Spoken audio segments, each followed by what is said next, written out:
सदस्यता ग्रहण की है। आप पहले भी भारतीय जनता पार्टी में जरूर के चले गए थे आप इनेलो में?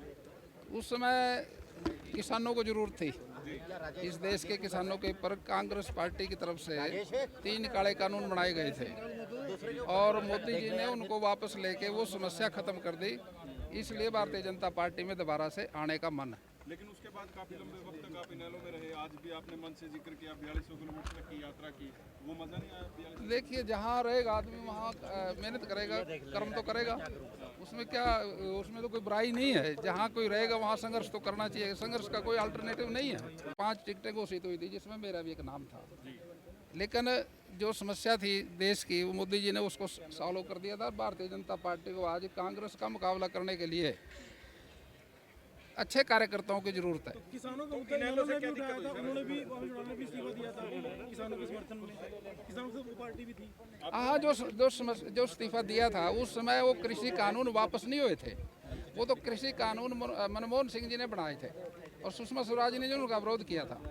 लेकिन उन सारे कानूनों को वापस माननीय नरेंद्र मोदी जी ने वापस ले लिया, इसलिए वो समस्या समाप्त हो गई। देखिए, अगर आप चुनाव लड़ो और हार जाओ और अपने साथी को दोष दो तो अच्छी बात है क्या?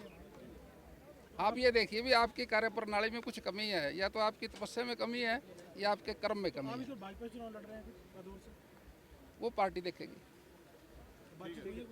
हाँ, जो पार्टी देखिए सरकार बनानी है और जिताऊ कैंडिडेटों को तो लेके आना पड़ेगा। टिकट यहाँ से डिक्लेयर हुआ था तो श्याम सिंह राणा इसी काम पर लगा हुआ था भी किसी तरह से ये सीट हरवाई जाए, और उसने यहाँ तक कि कुछ लोगों को जाकर के गुमराह भी किया कि इसको हरा दो। मेरे मुख्यमंत्री जी से बात हो रही है, मेरे ऊपर बात हो रही है, मेरा चेयरमैन बनना था और मैं पूरे काम आपके करूँगा।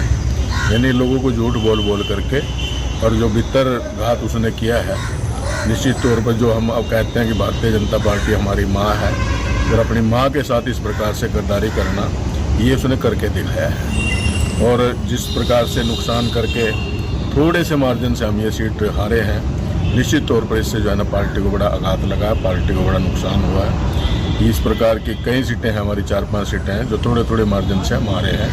अगर ये गद्दार इस प्रकार से गद्दारी ना करते तो एक ऐसी सरकार हरियाणा के अंदर बनती जिसमें हमें किसी की बैसाखियों की ना जरूरत पड़ती।